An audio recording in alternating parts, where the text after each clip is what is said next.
प्रसाद कंसौल और mount valley development association में पिछले 22 सालों से काम कर रहा हूँ। इस वीडियो के माध्यम से सभी लोगों को मेरा नमस्कार। और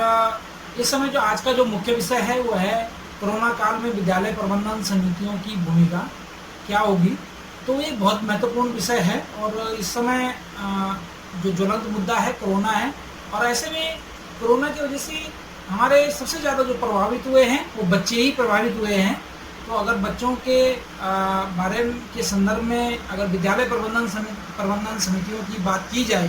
तो ये एक महत्वपूर्ण विषय होगा। विषय काफ़ी लंबा है लेकिन वीडियो के माध्यम से अपनी बात को संक्षेप में रखूँगा।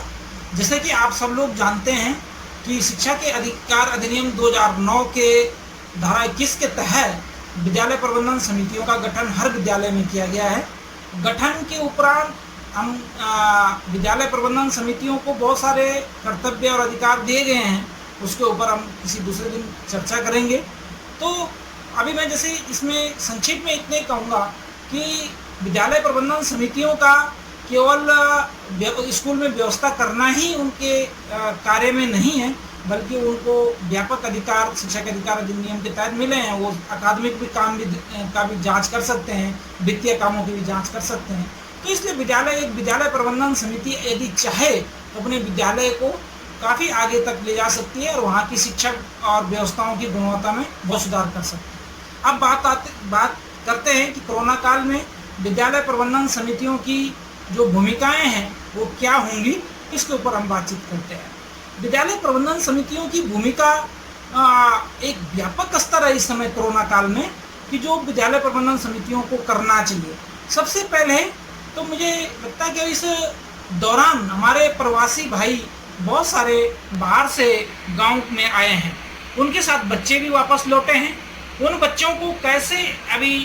विद्यालयों में एडमिशन दिलाया जाए, उनका नामांकन उन विद्यालयों में लाया जाए, विद्यालयों में उनको दाखिला देने के लिए कैसे मदद की जाए, तो हर गांव की विद्यालय प्रबंधन समिति गुरुजी के साथ मिलकर ऐसी मदद कर सकती है। दूसरी जो भूमिका है वो ये है कि कई विद्यालयों में जब 3-4 महीने से शिक्षण कार्य बाधित रहा है तो वहाँ पे TLM और सारा जो व्यवस्थाएं हैं, चाहे वो बिजली की व्यवस्था हो चाहे पानी की व्यवस्था, ये काफ़ी व्यवस्थाएं अस्त व्यस्त हुई हैं। तो इस दौरान जब स्कूल खुले और स्कूल खुलने तक फिर बच्चे जब हमारे उस विद्यालय में वापस जाएं तो विद्यालय में हमें उसी स्वरूप में मिले, उसके लिए विद्यालय प्रबंधन समितियां अपने कभी विद्यालय में जाके उनका मुआयना कर सकती हैं और वहाँ पे व्यवस्थाओं को सुदृढ़ करने के लिए हमारी जो ग्राम पंचायतें हैं या जो प्रशासन है उसके साथ मिलकर पुनः उनको सही करने में मदद कर सकती हैं। कई जगह तो प्रवासी भाइयों ने भी विद्यालयों को पेंटिंग और वहाँ क्यारियाँ बना के जो है संवारा है। तो इस तरह के प्रयास भी विद्यालय प्रबंधन समितियाँ वहाँ पे क्वारंटाइन रह रहे प्रवासी भाइयों और बहनों और एवं जो ग्राम पंचायत है उनके साथ मिलकर ऐसे कुछ कर सकती है, ताकि विद्यालय में जब बच्चे फिर से वापस आए तो शिक्षा का मंदिर उसी तरह से जो है एक सजा और एक अच्छा लगे। तीसरी बात यह है कि बच्चों के जब विद्यालय में वापस आएंगे तो उनको बहुत सारी अब वो शायद वो व्यवस्थाएं वो माहौल अब ना मिले जो कोरोना से पहले था, क्योंकि कोरोना से पहले हर बच्चा स्कूल में एक स्वतंत्र भाव से आता था। आज की डेट में जब वो स्कूल में आएगा तो उसको मास्क पहनना पड़ेगा, बार बार हैंड सैनिटाइजर करना पड़ेगा, उसको सोशल डिस्टेंसिंग की पालन करना पड़ेगा। तो इसके लिए विद्यालय प्रबंधन समितियां घर से ही बच्चों को थोड़ा अभी आदत डालना शुरू कर दें, क्योंकि सारे विद्यालय प्रबंधन समिति में ज़्यादातर हमारे जो सदस्य हैं वो अभिभावक ही होते हैं और अभिभावक होते हैं या ग्राम जो उसी ग्राम के रहने वाले होते हैं। तो अभिभावक जो है अपने बच्चों को घर से अगर आदतें डालना शुरू कर देंगे उनको, तो जब स्कूल में आएंगे तो उनको ज़्यादा दिक्कत उस माहौल में ढलने में नहीं होगी। इसके लिए विद्यालय प्रबंधन समितियाँ अपने बच्चों के साथ साथ अपने गांव के बच्चों के साथ आस पड़ोस के बच्चों के साथ इस तरह की मुहिम शुरू कर सकती हैं। चौथी चीज़ ये है कि अभी विद्यालय प्रबंधन समितियों सारे स्कूल में मिड डे मील को जो है एज ए ड्राई राशन के रूप में दिया गया है और कुछ वहाँ पे कुकिंग कॉस्ट जो है कैश में दी जा रही है। तो विद्यालय प्रबंधन समितियाँ अपने गांव में सारे बच्चों को ये सुनिश्चित कर लें कि उनको क्या मिड डे मील का तहत जो ड्राई राशन जो चावल है वो मिल गया कि नहीं मिला। इसमें विद्यालय प्रबंधन समितियाँ बहुत अहम रोल अदा कर सकती है। बाई चांस कोई बच्चा अगर छूट गया तो उसको वहाँ के सम्मानित जो गुरुजी हैं उनके साथ कोऑर्डिनेशन करके उस गैप को पूरा किया जा सकता है। अब पांचवी बात है कि जो महत्वपूर्ण विषय हमारा वो है अकादमी, उसको कैसे पूरा करेंगे, इसमें विद्यालय प्रबंधन समितियों को बहुत बड़ा रोल हो सकता है। कि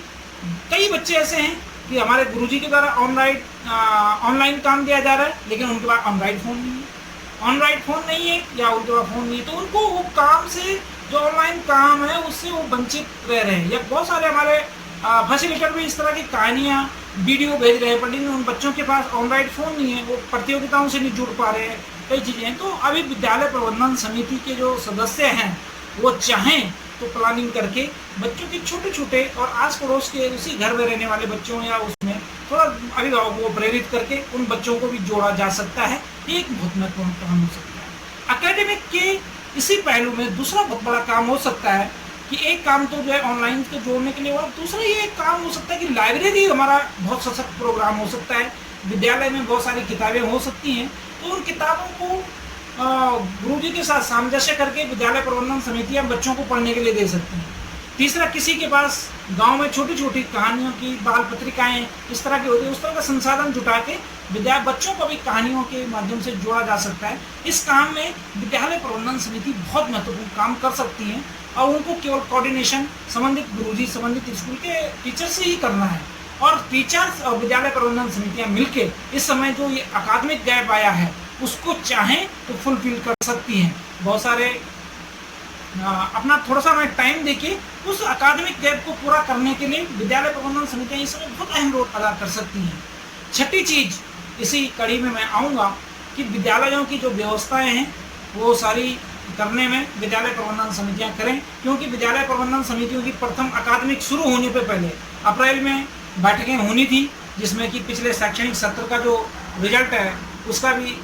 सत्यापन होना था, उस पर भी चर्चा होनी थी, आगे की प्लानिंग होनी थी, पर लेकिन कोरोना के कारण वो नहीं हुआ। तो हम चाहें तो आपस में विद्यालय प्रबंधन समिति के लोग हम गांव में ही रहते हैं, तो हम सोशल डिस्टेंसिंग का पालन करते हुए, और अगर ज़्यादा नहीं, अगर 6-7 सदस्य भी कहीं पे, अगर हमारे विद्यालय प्रबंधन समिति में 16 सदस्य हैं, कहीं पे 12 है, जहाँ जैसी छात्र संख्या है, लेकिन उसका 50% लोग भी अगर सोशल डिस्टेंसिंग का पालन करते हुए, मास्क पहनते हुए कहीं पे एक छोटी मीटिंग कर सकते हैं, अपने विद्यालय के बारे में बातचीत कर सकते हैं, क्योंकि ये विद्यालय हमारा है और ये विद्यालय आपका है, ये विद्यालय में आपके बच्चे पढ़ते हैं और ये आपकी धरोहर है। इसके बारे में डिस्कशन करके हम आगे की ओर जा सकते हैं। एक छोटा सा प्रयास इस तरह से किया जा सकता है। और जो महत्वपूर्ण और काम है विद्यालय प्रबंधन समितियों का, वो ये है कि बच्चों का रेगुलर हेल्थ चेकअप, उनका न्यूट्रिशन बना रहे, इसके लिए संबंधित आशा, गांव की आशा और स्वास्थ्य विभाग, एनएम, इनसे भी संपर्क करके वो कंटिन्यू बच्चों के जो पोषण है उसको बनाए रखने में विद्यालय प्रबंधन समितियां बहुत अहम योगदान कर सकती हैं। मैं विद्यालय प्रबंधन समितियों के अधिकार और गठन, ये सारी प्रक्रियाओं के ऊपर हम दूसरे दिन बात करेंगे, लेकिन आज कोरोना काल में विद्यालय प्रबंधन समितियां इस तरह का काम करके बहुत महत्वपूर्ण रोल कर सकती हैं। और अभी विद्यालय प्रबंधन समितियों का कहीं पे कई जगह ऐसी है कि जहाँ पे गठन भी होना था, जहाँ पे कार्यकाल या तो 3 साल का पूरा हो गया है, या ऐसी जगह ऐसे विद्यालय भी होंगे जिन पदाधिकारियों के बच्चे दूसरे स्कूल में चले गए होंगे, तो वहाँ पे गठन होना था लेकिन गठन नहीं हो पाया है। तो